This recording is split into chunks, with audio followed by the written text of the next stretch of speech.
happened around the time that GMOs were introduced in 1996, and so they started going into the human food and pet food in late 96, started but mostly in 97, and then it built. So what happened in your practice, since you were around before and after that time, what happened during that time that was different? It seems like to me, and it doesn't even seem like, I think it's pretty statistically true, we were suddenly seeing way more allergies, way more problems with animals that are more metabolic disturbances that, I was taught you would see a couple of those in your career. And all of a sudden I'm seeing Addison's disease all the time, chronic stressors, things that you could, I'd studied chemistry in my undergraduate program, and I can understand where a lot of those link, like how do certain chemicals affect the body systems and their metabolic processes. And some of the things we do a lot to animals anyway, we sort of started doing, more of the pesticides, more things like that, as we're putting them topically on the animal for one. But we were doing that for, we started doing that. And then if you add in every single meal of their day, having different types of chemicals, I think what happened is we got less interested in the nutritional value of the real food we were putting in, and more interested in, the pet food industry got interested in just putting everything in there. It doesn't matter. It's not organic. It's not real food. It's got all kinds of chemicals in it. It's okay. It's pet food. We don't care. But the fact is we do care. A short lifespan and very, very, active metabolic systems will show the problems right away. And they did to me. Cancers started to increase, allergies started to increase, immune system problems started to increase, seizure problems, all of these things, they're not normal. They shouldn't be in the population at this high of numbers. It's crazy. And when I take them away from the animals and we put them on organic food and we say, don't do this anymore, and people pay attention, those problems go away. They go away.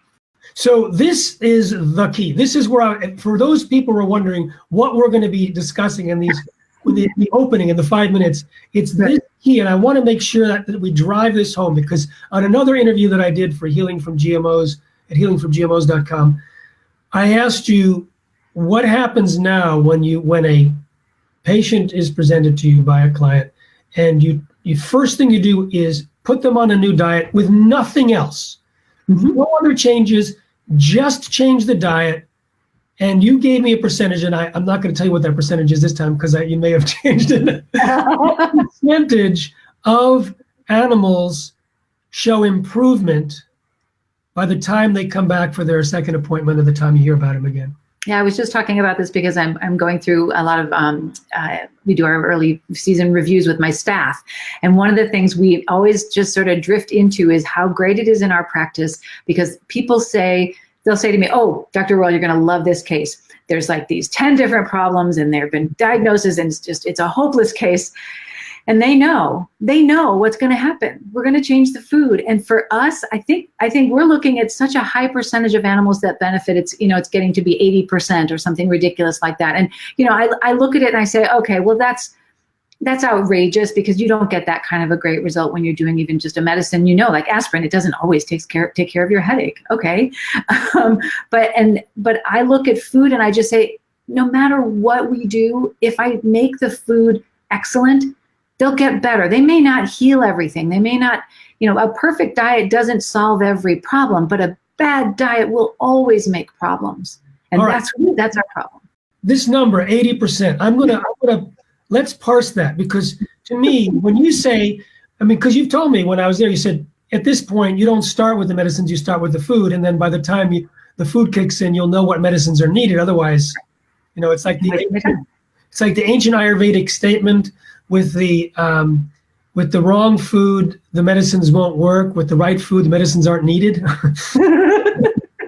So mostly true. How long does it take? So first of all, between the first time you meet the animal and then you put them on the diet, how many weeks are we talking about on the diet before you bring them back to see that there's improvement? That's the fascinating thing to me too. And we're talking about organic food that doesn't have GMOs involved. In a few minutes, I will talk with you about why that's the case. So for those that just want to know what to do, they can share this video. But in terms of why that's the case and why it's linked to cancer and why it may be, and the 40-fold amount of Roundup active ingredient glyphosate in the urine of dogs compared to humans, I will talk about this. Yes. But in terms of the 80%, how long does it take?